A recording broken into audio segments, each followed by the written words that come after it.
আসসালামু আলাইকুম বন্ধুরা। আমি নতুন গল্প নিয়ে আপনাদের মধ্যে হাজির হলাম। গল্পটা হচ্ছে ফানি গল্প, তো সবাই মন দিয়ে শুনে যাবেন।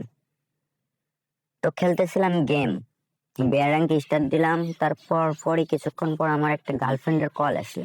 আমি নাম্বার না দেখে আগে তার বাবা মা এবং 14 গোষ্ঠীর আগে বকে নিলাম। বকে তার শ্রাদ্ধ ম্রাদ্ধ করার পরে তখন দেখলাম জানের কল। তখন অনেক অনুভূতি নিয়ে আমি কলটা ধরলাম। কলটা ধরার পরে সে বলল যে আজকে আমার সঙ্গে এই পার্কে দেখা করতে হবে।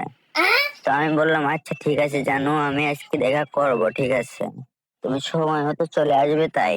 তারপরে আমার দ্বিতীয় এক্স এর কল আসলো, দ্বিতীয় গার্লফ্রেন্ডের কল আসলো। দ্বিতীয় গার্লফ্রেন্ড বললো যে আজকে এই জায়গায় এক জায়গায় সেই তামান্না পার্কে দেখা করতে হবে। তখন তো আমি বললাম আজকে আমার হাতে সময় নেই। সে বললো যে আজকে যদি না আসো তুমি ব্রেকআপ, তোমার ওই সব ভিডিও আমি ফাঁস করে দেবো। তখন তো আমার একটা রিস্ক হয়ে গেল জানের উপরে।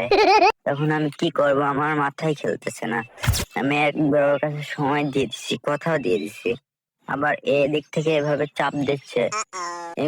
এর মধ্যে ওর সঙ্গে কথা বলতে বলতে আমার আরেকটা গার্লফ্রেন্ড কল দিল। আমি তখন ওর কাছে বললাম জান এখন রাখতেছি, আমার ভাইয়া কল দিচ্ছে, আমি পরে জানাচ্ছি। তাই বলে আমি আমার ভাইয়ার নাম করে ওর কলটা কেটে দিলাম।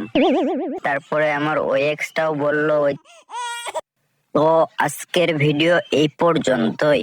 পার্ট 2 এর অপেক্ষায় থাকবেন কারা কারা, অবশ্যই কমেন্ট করে জানিয়ে যাবেন।